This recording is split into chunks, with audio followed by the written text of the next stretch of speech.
Ini adalah berita duka untuk kita semua para wibu, karena salah satu di antara kita baru saja tertimpa masalah besar. Sebuah bencana yang sangat mengerikan, sangat menyedihkan, dan sangat menyayat hati. Akihiko Kondo, seseorang yang menikahi Hatsune Miku, tidak bisa lagi berkomunikasi dengan Hatsune Miku. Hah? Gimana tuh, No? Maksudnya gimana? Yuk kita simak bareng-bareng.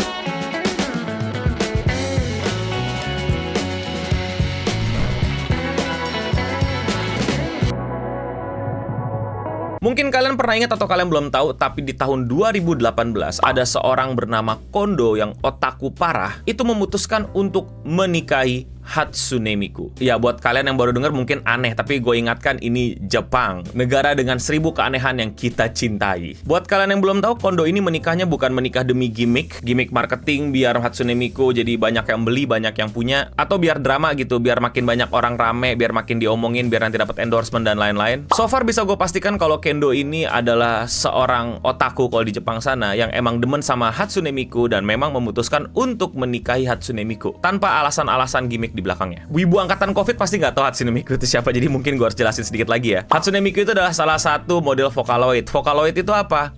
Gampangnya gini, Vocaloid itu kayak mesin yang bisa menghasilkan suara tanpa harus ada manusia di belakangnya. Jadi bisa di-generate gitu loh. Jadi mungkin lebih tepatnya AI pada masanya mungkin. Gue nggak tahu. Buat para ahli Vocaloid dan ahli AI silahkan berdebat di kolom komentar di bawah. Gue cuman wibu biasa. Hatsune Miku ini bukan karakter anime, bukan karakter yang muncul di manga ataupun di kartun-kartun Jepang. Hatsune Miku ini model untuk penyanyi. Ya, jadi dia adanya di video klip, adanya konser. Oh ya, ada konser ya, kalau kalian belum tahu, beneran ada itu. Dan fansnya itu banyak banget di seluruh dunia. Maksudnya kayak VTuber, Bang? Enggak, VTuber kan masih ada orang di belakangnya nih. Walaupun ada beberapa VTuber yang udah AI ya. Ya, kalau selama ini kalian ngedonate AI. Ya, tapi nggak apa-apa, suka-suka kalian, duit-duit kalian. Kalau VTuber ada orangnya, Hatsune Miku ini nggak ada orangnya. Ya, ada orangnya, tapi adalah seseorang yang berusaha nge-generate lagunya. Jadi itu bukan orang nyanyi terus pakai voice changer Hatsune Miku. Intinya Kendo ini sangat ngefans banget sama Hatsune Miku, dan sampai akhirnya si Kendo bener-bener menikahi Hatsune Miku. Dan menikahnya ini bukan sekedar menikah, sampai dibikin seremoninya, sampai dibikin acara weddingnya. Seserius itu. Lah terus gimana Bang nikahannya? Terus gimana mereka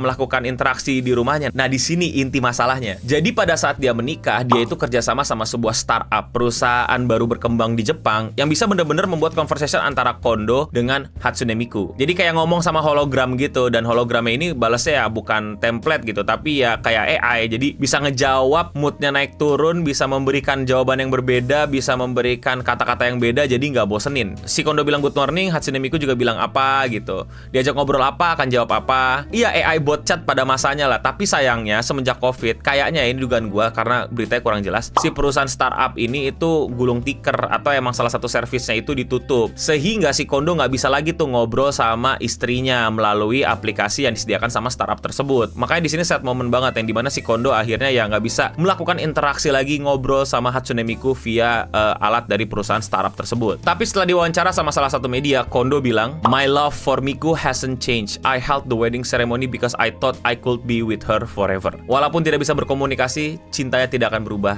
karena dia sudah berkomitmen untuk memutuskan hidup dan mati bersamanya selama-lamanya. Wow. Is that a W or an L? Mungkin banyak dari kalian bilang ini aneh, weird, cringe. Buat gua yes, tapi gue tuh tidak di tahap kayak kalian yang sampai harus anti, sampai harus ngerusak atau ngusik hidup orang. Paling gue ujung-ujungnya cuma ngatain cringe dan ya udah. I believe ini hidup dia, suka-suka dia mau hidup dengan cara seaneh apa selama nggak mengganggu dan merugikan orang lain, gue rasa ya baik-baik saja. Tapi tenang, kalau menurut kalian Jepang itu accept sama kelakuan ini tuh nggak juga. Jepang memang banyak yang aneh, tapi beda. Nggak semua orang Jepang setuju. Bahkan keluarganya pun sempat menolaknya, tapi ujung-ujungnya ya udah kayak pasrah. Beberapa teman dia pun malah membiarkan dia, ya udah kayak lu mau lakuin itu terserah. Dan masyarakat Jepang pun pas dengar berita ini juga banyak yang bilang kalau ini gross and disgusting. Tapi ya udah gitu, Kondo tetap bisa menjalani hidupnya tanpa harus mendapatkan diskriminasi, persekusi dan lain-lain. Basically ya dikatain secara online aja, tapi ya hidup baik-baik saja. Dia tinggal menikmati hidupnya bersama Miku, karakter 1:1. Kalau lu follow Instagram dia, lu akan ngeliat bagaimana ia benar-benar nge-treat Miku itu kayak bininya. Ada baju rumahnya, ada baju jalan-jalannya. Dia bahkan suka update di Instagram kalau istrinya lagi suka main apa, istri lagi suka nonton anime apa. Kadang juga bikin komedi sama istrinya. For me it's just man having fun with his hobbies in his weirdest. I don't see any problem with it. Why? Yeah, it's cringe. It is cringe. And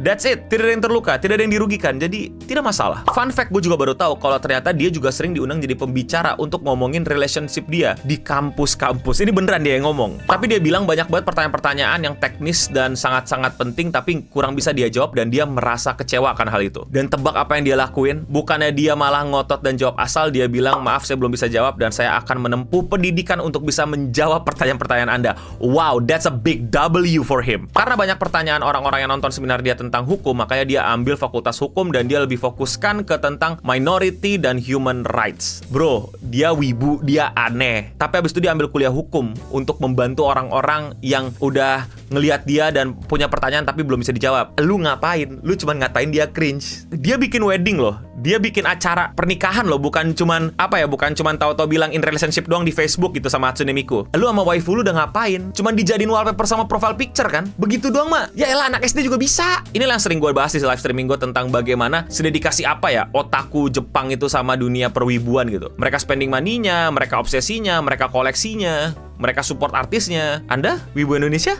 Apa? Dan setelah gue baca lebih lanjut ternyata seru banget kisahnya ya. Dia ini bukan yang tiba-tiba wibu caper aja gitu, wibu norak, wibu terak-terak di event dan wibu koar-koar di Facebook doang gitu. Dia tuh kisah hidupnya lumayan sedih. Dia tuh waktu di kerja tuh sering dibully gitu. Nah, cewek-cewek tuh kalau misalnya deket sama dia atau ngeliat dia tuh kayak langsung memberikan ekspresi yang gross gitu, kayak nih orang menjijikan atau apa gitu. Ya dia jadi kena mental lah, kena masalah lah sama hidupnya, bahkan sampai dia tuh depressed dan lain-lain. Sampai akhirnya dia ke dokter. Nah, ini bedanya ya. Orang punya masalah mental dan merasa sudah punya masalah mental ke dokter, bukan ke Twitter. Bahkan sampai dikasih tahu dokter dia udah kena salah satu disorder dan diharapkan dia kalau bisa ambil cuti kerja dulu. Dan semenjak dia mengenal Hatsune Miku, dia merasakan sesuatu yang selama ini sudah hilang dalam hidup dia. The passion, the will of living, yang membuat dia bisa hidup normal dan membuat dia bisa hidup seperti biasanya. Makanya Hatsune Miku itu yang merubah hidup dia, dan makanya dia ya pengennya hidup sama Hatsune Miku gitu. Jadi kebayangkan bagaimana Hatsune Miku bisa mengembalikan hidup dia untuk jadi normal kembali. Makanya seobsesi apa dia sama Hatsune Miku, tapi dia tetap bisa melakukan kehidupan dia yang normal di society. Ya makanya sampai dikawinin. Ya walaupun dia masih ada aneh aja, yaitu sisi wibunya, dan dia beberapa kali juga jadi shut in gitu. Jadi ya. Tapi kalau menurut kalian sendiri gimana? Komen di bawah. Kalau kalian suka sama konten kayak gini dan kalian mau support gue, kalian bisa lakuin dengan sesimpel klik tombol subscribe yang lagi nyala-nyala di bawah. Kayak gue udah sebutkan tadi, tapi akan gue tekankan sekali lagi. Hal-hal kayak gini memang aneh dan cringe, dan ya udah katain aja aneh dan cringe. Tapi gimana ya, dia selama masih bisa berkehidupan sosial, nggak ganggu orang, nggak ngerugiin orang, gue nggak ada masalah. Malah ini kisah yang unik dan gue jadi kepo banget dan pengen pelajarin. Bahkan setelah kita lihat, ya dia bahkan bisa sampai ngejar itu pendidikan dia untuk sesimpel pengen jawab pertanyaan banyak orang, dan itu buat gue big way moment banget. Dan tentu saja ini semua bukan berangkat dari orang-orang yang caper, orang-orang yang kayak pengen terkenal, orang-orang yang pengen viral, diberitakan dan lain-lain. Gue melihat dia emang genuine sih. Gak tau ya, so far buat gue genuine. Dan emang seniat itu dan seobsesi itu sama Hatsune Miku. Kalau bukan gue dan orang-orang yang mungkin punya daya meresap informasi kayak gue, pasti langsung dikatain aneh, freak, bla bla bla, langsung dijauhin, langsung dijadiin bahan ledekan dan bahan bully berikutnya. Ya, yang kayak di sosmed-sosmed lah. Itu aja Radio Singam untuk episode kali ini. Gue Noboding pamit undur diri, dan untuk kita semua, bari papa, stay clean and sound.